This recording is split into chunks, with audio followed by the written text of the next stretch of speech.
Morning all, welcome back. So the garage is a bit of a mess, which made me think of a business opportunity out there for someone. There's plenty of people doing house cleaning and landscaping. Don't you think it's about time someone did garage cleaning for us hot rodders so that we can get on with building our cars instead of having to constantly tidy? Come on guys, get a grip.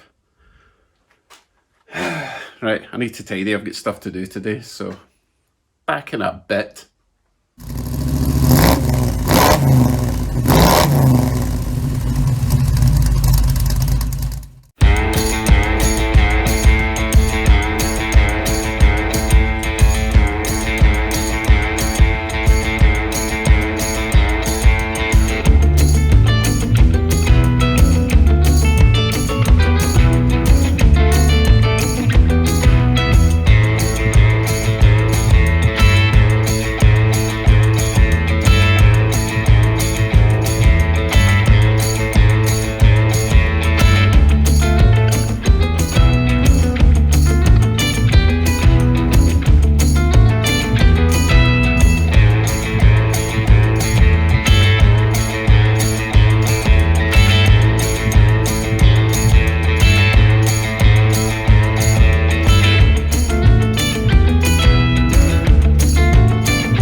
And that's tidy enough for me. I've got space on my workbench, I've got space on my other workbench, and I've got access to my tools.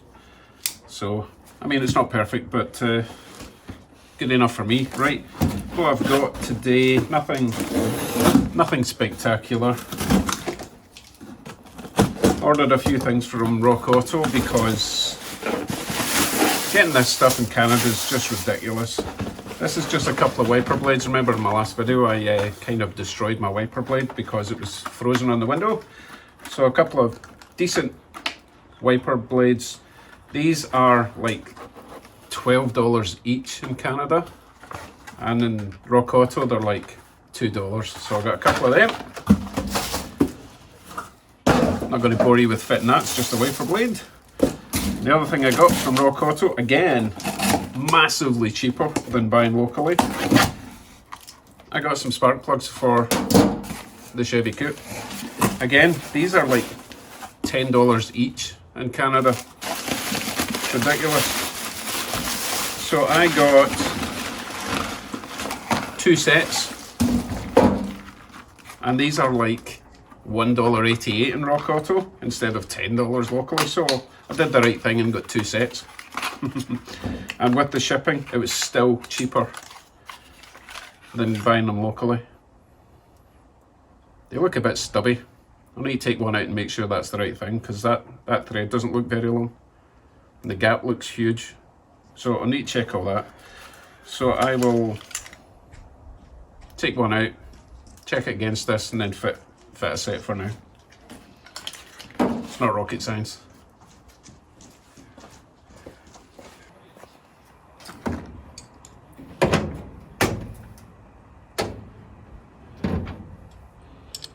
I hope I've got enough access after all my rebuilding, because I've not done the spark plugs while the engine's been in situ. So let's see where we're at.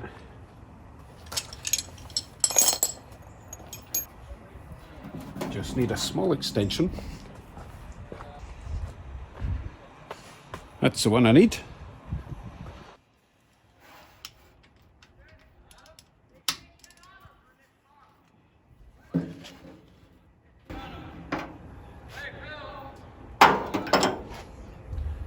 Okay, let's compare it to the new one, shall we?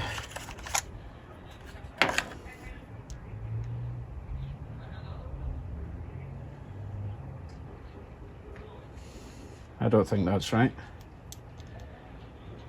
Oh no, that's okay. So the difference is if you can see that. The length from there to the section that you put the socket on is longer, but the threaded section is the same. But I do need to check the gap because that gap looks far too big. I'll check it against the other ones and then I'll get a feeler gauge out. Interesting, but it does mean that this new spark plug is going to stick out further. Hopefully that won't be a problem. Okay, let's take some measurements. Well, I just spent over an hour trying to find a set of feeler gauges. I checked that toolbox, I checked that toolbox, I checked that toolbox, top and 2 drawers. I checked everything in there, all those drawers. I checked that toolbox, top, all those shelves. I checked that toolbox. You can see where I'm going here. I failed. I checked all those little cubbies. I checked those drawers. Goodness. So then I resorted to Google just to find out. I looked up the actual AC Delco R44TX gap. Looked that up in Google. And 1975, which is where this engine came from a Camaro, is kind of the crossover where they changed to HEI. And HEI on that engine requires a 0.06 gap compared to 0.035 to 0.45. So you can see why that gap is quite different. The new one on the right. Now I know that spark plugs come pre-gapped, and especially this one, I checked that. So it has been pre-gapped to the specifications. So that should be 0.060. And they all look the same, I checked them. So I'll throw them in the car and see if it fires up. Go on, focus. I know you want to. There you go.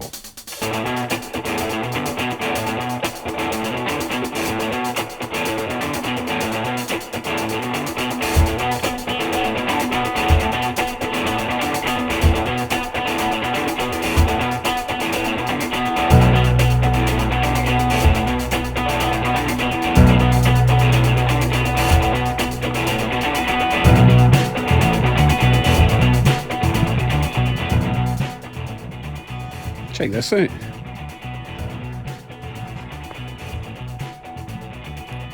Pretty sure it's not meant to do that or be that shape. I doubt very much that that just happened from being in the car. It looks like a potentially, when I was originally installing this one, I may have not had the angle right on the spark plug socket and it's bent it down.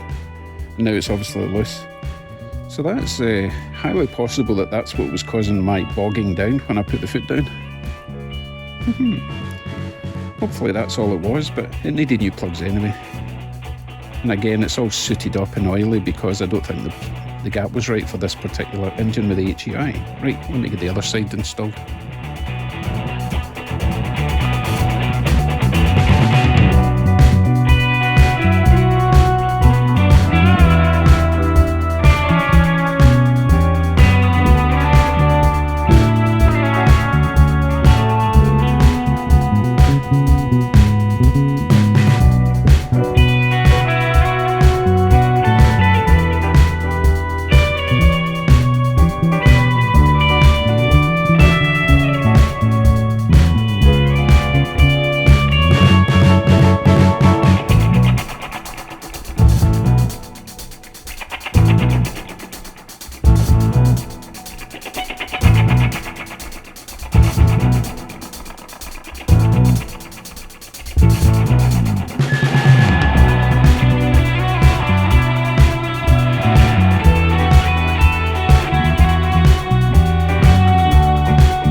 Right, let's see how it starts and runs.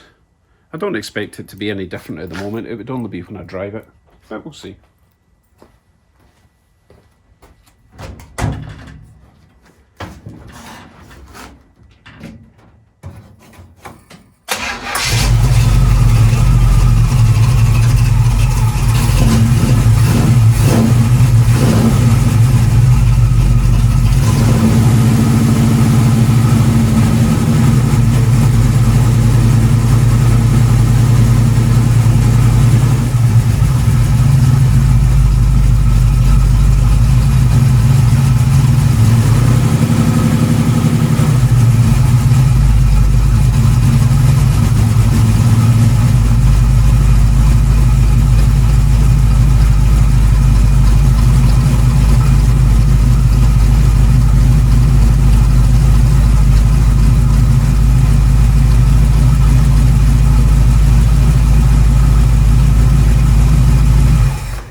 Right, we do have one small problem.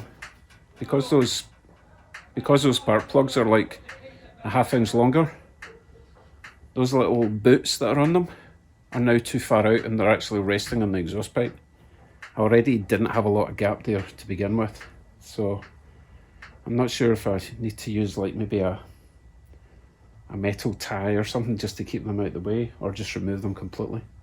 No, removing them would be silly. So let me come up with a solution to that. Right, I've tied those out of the way, so it's still close. Those boots are close. But from what I hear, if those boots are even just touching the exhaust, it just transfers the heat directly into the wires, so there's no point having them on. So as long as they're apart, they're about 5mm away from the headers. Anyway, let's say get it warmed up and see if it's running any smoother or exactly the same.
So pretty hard to tell if that's taking care of the stuttering because I can't get out to drive it. We're in lockdown just now and I have to stick to my morals and not break the rules. Plus, I can't exactly say I'm on my way to Walmart in this. Although, no, better not. Do the right thing and all that. The sooner we stay safe, the sooner this will all be over. I digress. The reason I have now reversed the car in is because finally I'm going to get started on the seat belts, and it would be easier if the doors open that way when I'm in the garage, because I'll be doing it all in the garage. There's going to be drilling and welding involved. I'd like it all in the the heat. Well, when I say heat, not freezing in the garage. Right, stay tuned to the very end. I'm going to show you a sneak peek of something I've got planned on the car, but you won't see it unless you wait to the very end. So while you're waiting, just hit subscribe, you know, doesn't cost you anything. Right, that's it for today. Oh, one more thing. You probably noticed it was belching out white smoke. I'm not worried about that. It's not a head gasket, I hope. No, it's got like 3-inch exhaust pipes coming from the headers all the way out the back. That's a lot of space for condensation to build up. So that smoke, steam, will never go away until it's fully up to temperature, and I've been driving it for a while. But this time of year, all cars are going to have some white smoke coming out the back. It's condensation, so don't worry about it. Enough waffle. Thanks for watching, and as I say, have a look at this.